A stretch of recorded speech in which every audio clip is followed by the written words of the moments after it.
Hey everybody, what's up? Welcome back to the garden. We are outside looking at our winter sowing experiment. If you've been following along in the series of winter sowing videos that is still being posted as I record this, you might already know that this year I'm kind of doing something new when it comes to winter sowing. Instead of using the winter sowing containers, what I'm going to do is I'm winter sowing in a low tunnel to see if we can get really that same success with germination and that same high quality seed starting that we do with no grow lights, but see if we can get it at a larger scale, because let's just face it, I don't have money for grow lights and I ain't got time to be playing with 300 milk jugs.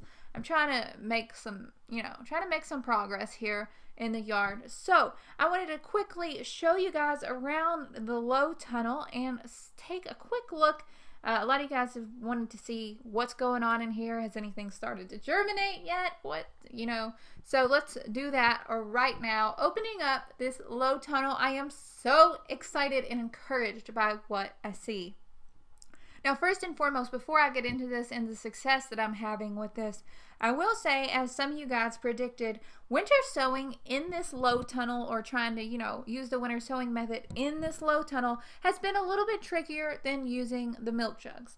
About once a week right now, I am opening up this low tunnel and I'm checking the progress of these trays, and I am making absolutely certain that these trays are not drying out, because as you guys mentioned, the milk jug environment helped keep the moisture in, and I would have some problems with that, and you guys were absolutely right. So currently I am watering these seedlings at about, once a week.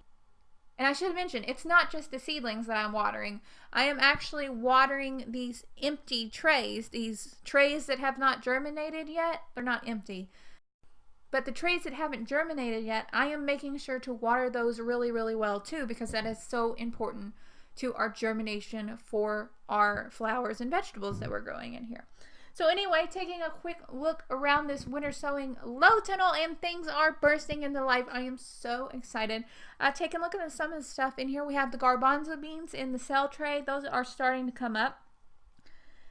My gut instinct tells me that I am going to be needing to transplant these garbanzo beans into the garden pretty darn soon, because they are seriously, I knew they were big. I knew the seedlings would be big, but they're a lot bigger than this cell tray that I've put them in. Also looking around at other things that have started to germinate. Our brassicas have all started, the whole process of germination. We have some really, really large looking Brussels sprout plants. We have some cauliflower, some broccoli, and of course our really, really nice kale that I'm super excited about this season. Looking forward to getting some nice fresh greens in addition to our kale. Speaking of greens, we also have some lettuce and some wrinkled, crinkled cress that have also started to germinate. So really a lot of our greens are taking this whole process in stride and really, really loving it, which I'm excited to see. When we start looking at flowers, we have some germination with the bachelor's buttons. That's not really a surprise to me. Bachelor's buttons are very tolerant of cold weather, and they're looking great. In addition to the bachelor's buttons, we have a couple Shasta daisies coming up, as well as the status has started to germinate as well. And wouldn't you know, to my surprise, the annual phlox are coming up like crazy. If y'all will remember back when I planted these, the package I got from Baker Creek said that they were overpacked due to low germination of 34% germination.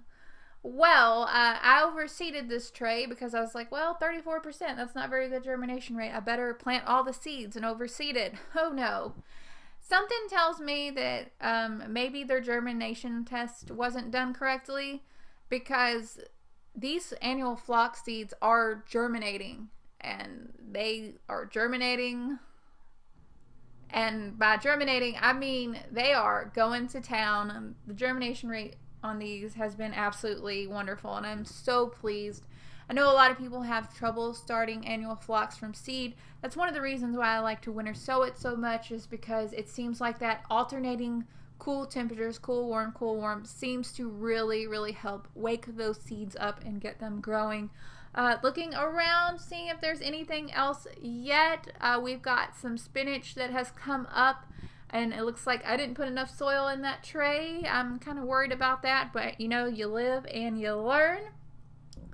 All the other stuff is still waiting. It's kind of dormant. We have some miniature roses in here, some catmint, some lavender, and of course some really nice herb seeds like rosemary and sage and everything. We're just going to wait patiently on those and see if those are going to eventually germinate.